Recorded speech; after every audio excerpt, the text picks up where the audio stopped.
Hey everybody, Joseph Rothschild here, aka MonoBlueTron, on Trinity YouTube with the first in a series of in-depth deck guides for individual lists for the format. If you need a quick primer on what Trinity is, check out the first video on this channel. If you already know the format and are looking for a place to play it, join the Trinity Discord in the description, or join the tournament with real prizes sponsored by Yugioh Pro Deck. One thing we usually hear from players looking to experience the format for the first time is, I don't know where to start, or I don't know what to play.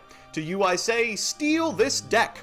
Our target of thievery for tonight is my very own first place list from this April's Trinity tournament, Pacifis Control. Now those of you who are familiar with my work from the TCG know I love Pacifis the Phantasm City, and this past month I had a wild degree of success piloting it. This list is jam-packed with control tools and is quite a mismatch of engines, techs, and synergies, all of which I'll explain, and some of which I can't. Looking at you, Demise of the Land.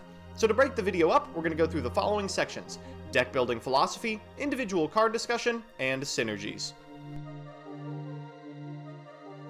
One of the biggest differences between Trinity and paper Yu-Gi-Oh! Is that while paper Yu-Gi-Oh! Rewards consistent, synergistic, linear deck building with incredibly explosive tools and a myriad of OTK options, Trinity rewards slow, grindy, advantage-oriented gameplay. In a lot of ways, you're better served looking to GOAT format lists for inspiration rather than TCG ones.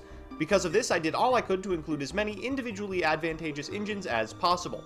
Instead of building boss monsters, I tried to play a powerful suite of repeatable searchers in order to both thin my deck as much as possible, as well as make space for sacky, bricky trap cards that would ruin our linear plans if we weren't able to tutor multiple cards per turn.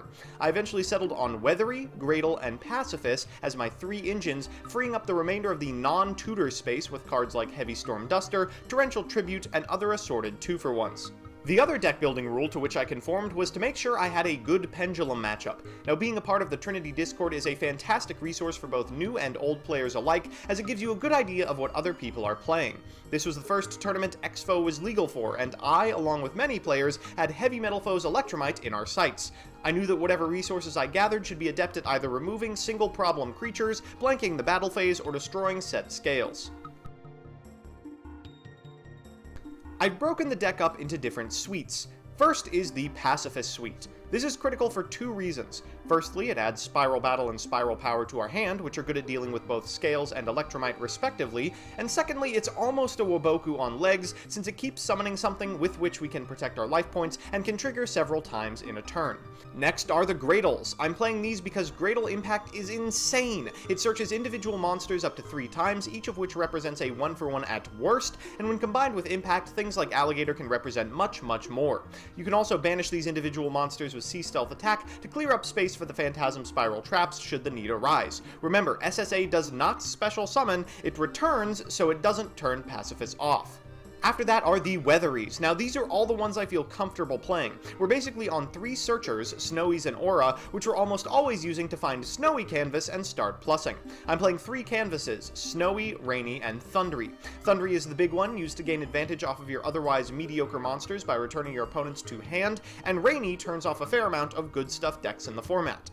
I like to keep the second Snowy in deck in case my opponent has some way to remove one of my Weatheries, and I don't want to return a Regeki to their hand to get it off the field.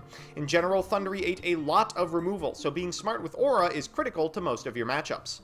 The remainder of the deck is either draw engines, like Spellbook Magician, or individual pieces of removal. Zaphion, Eater of Millions, Cosmic Cyclone, Breakthrough Skill, Lost Wind, Mirror Force, Solemn Strike, Solemn Warning, Torrential Tribute, Heavy Storm Duster, and the 2 best Paleos, Oleanades, and Dynamiscus.